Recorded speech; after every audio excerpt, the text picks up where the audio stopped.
Ya, perkenalkan nama lengkap ada tiga, Yodikson Marvelous Bang, tapi panggil Diki. Ya, saat ini saya bekerja di salah satu LSM.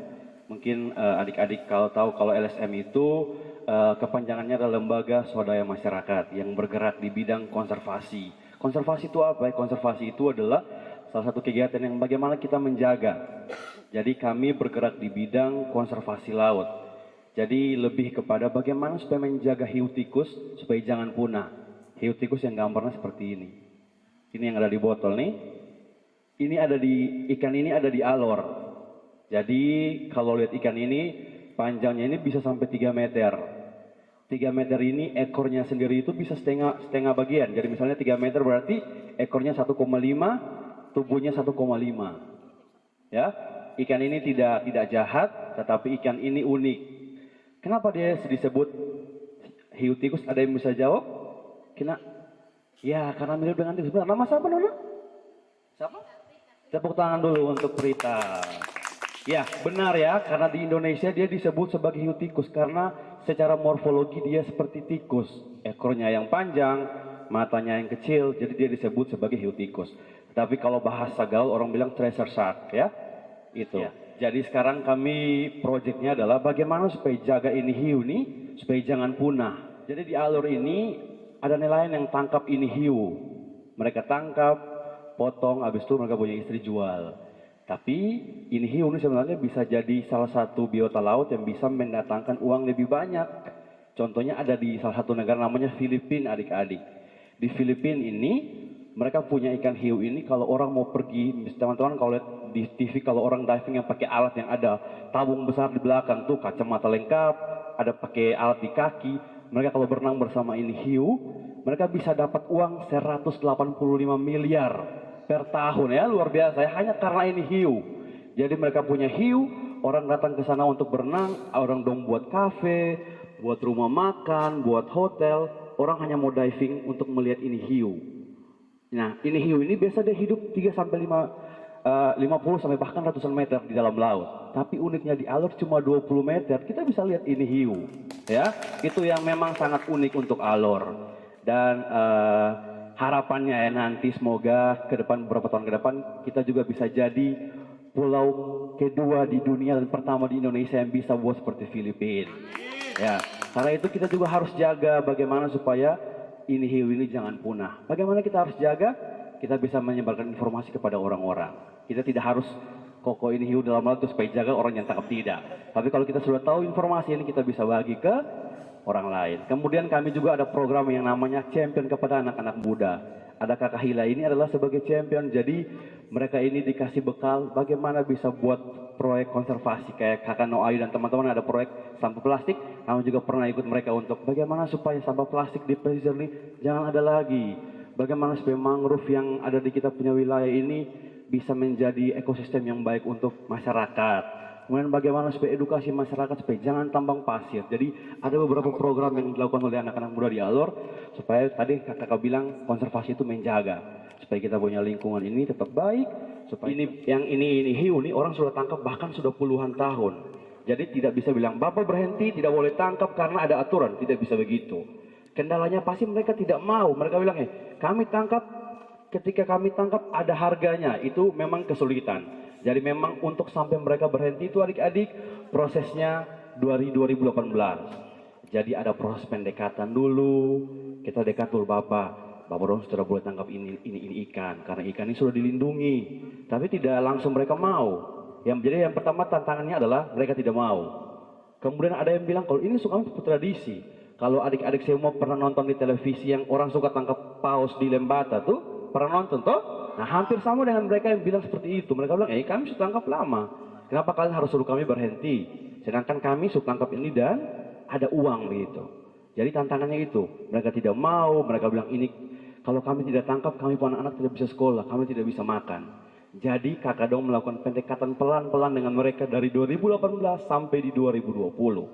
Jadi pendekatan bersama mereka, tokoh agama, tokoh masyarakat. Akhirnya kami, oke Bapak, Bapak dong berhenti tangkap ini ikan, tapi Bapak dong ada alternatif. Alternatif tuh ada penggantinya. Misalnya, Bapak dong berhenti tangkap ini ikan, tapi kami kasih. Misalnya nih, bantuan Bodiko, Bapak dong tangkap ikan tuna saja. Tuna ikan yang lebih besar tuh. Nah, seperti itu. Jadi, pendekatan terus dilakukan, tapi kita tidak bisa langsung kasih berhenti dan tidak ada cari ganti yang lain. Jadi selama pendekatan tadi tantangan banyak, masyarakat tidak mau, istri tidak mau bilang nanti kita jual ikan apa? Ikan hiu yang harga lebih besar. Kalau kita tidak tangkap ikan hiu, kalau Bapak tidak tangkap ikan hiu, kita mendapat uang dari mana? Jadi pendekatan terus-terus akhirnya di 2018 sampai 2020 mereka berhenti tangkap, tapi kakak dong kasih kayak bantuan bodi atau orang misalnya lain bilang, kakak dong kami sutua jadi kasih kami bantuan melalui usaha saja. Biar kami berusaha saja, kami buka kios, atau ada yang buat ayam petelur, atau bahkan ada yang pakai mereka punya bodi itu, tidak tangkap hiu lagi, tapi jual sembako ke dari Lewalu ke Pura, Lewalu ke Ternate. Jadi mereka berhenti tapi ada alternatif lain yang mereka bisa dapat penghasilan gitu, supaya kehidupan bisa berjalan, anak-anak juga bisa sekolah. Seperti itu, Kak. Ya, baik. Adik-adik semua, kalau Kakak Ima bilang perubahan iklim, mungkin kita masih bingung kira-kira perubahan iklim ini yang bagaimana. Jadi sederhananya begini, adik-adik. Adik-adik dong rasa tidak? Misalnya dulu kita orang tua bilang kalau musim hujan itu dari Oktober, November, Desember, Januari, Februari. Tapi rasa tidak? Tiba-tiba Juni hujan. Tiba-tiba di Juli hujan. Atau sebelum itu tiba-tiba hujan. Rasa tidak? Rasa itu tidak? Rasa ya. Jadi sebenarnya perubahan iklim yang tadi Kakak Ima bilang itu sudah terjadi. Bahkan beberapa abad lalu itu sudah terjadi di negara-negara maju, bahkan negara berkembang. Jadi dulu ada negara yang dulunya tuh dingin sekali, itu sekarang sudah panas. Karena perubahan iklim itu terus terjadi. Nah, kalau NTT sendiri teman-teman, itu adik-adik kalau cuacanya itu dia berkisar di 22 derajat sampai 30 sekian. Tapi kemarin-kemarin ini kan bahkan sampai 16, bahkan alur pun sampai berapa? 14 atau 15. Tapi kalau NTT itu, kalau mau bilang cuaca yang lebih kayak hujan, curah hujan tinggi itu ada di Flores, Sumba, juga di beberapa daratan timur. Tapi di alur nih, 2 tahun terakhir ini, rasa tidak banjir. Jujur saya sampai di usia ini, baru rasa kalau 2 tahun ini banjir itu luar biasa. Kayak tidak pernah menyangka kalau banjir akan sebesar itu. Sedahsyat itu. Adik-adik rasa tidak? Rasa ya. Mungkin seperti tadi Kakak Ima bilang di salah satu terdampak adalah di wilayah ini, Bendelang atau alur tengah utara. Nah itu juga yang kami rasakan. Nah kalau kita mau berbicara perubahan iklim tuh adik-adik, bumi ini kita berumah sebenarnya. Tapi bumi rusak itu karena kita juga. Tapi untuk bumi baik ya karena kita juga begitu. Jadi kalau kita bilang perubahan iklim itu sudah terjadi. Sederhananya begini. Kalau perubahan iklim itu sekarang, kalau dari saya kakak untuk kami yang karena berfokusnya pada di laut, sekarang ini perubahan iklim itu karena kita ini teman-teman adik-adik kita semua ini menghasilkan namanya orang bilang karbon dioksida. Contoh kayak kita bakar sampah, bensin, kendaraan bermotor, kita pakai barang-barang elektronik itu dia menghasilkan karbon dioksida. Tapi nanti kita punya pohon-pohon yang kita tanam ini dia bisa menyerap itu. Nanti dampaknya apa? Kalau air laut semakin hangat, dia turun sampai di dalam dasar laut, berarti terumbu karang bisa rusak. Bisa juga ekosistem di dalam laut tidak bisa berkembang dengan baik. Berarti komposisi kita di dalam laut itu dari terumbu karang. Terumbu karang itu salah satu ekosistem yang adik-adik. Jadi terumbu karang itu menjadi ekosistem atau tempat tinggal biota-biota yang ada di dalam laut. Jadi kalau perubahan iklim ini terus terjadi, terumbu karang sampai laut terumbu karang rusak, berarti ikan-ikan kecil mati semua, ikan besar yang mau makan ikan tidak ada, dia punya populasi rantai makanan habis, ikan besar tidak ada, manusia tidak bisa makan ikan lagi. Itu salah satu dampaknya. Jadi perubahan iklim itu pengaruhnya sangat besar. Perubahan iklim ini terus terjadi karena kita manusia.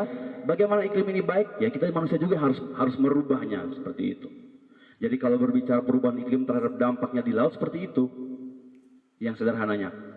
Kita dulu orang bilang perubahan iklim itu terjadi karena alami atau alam.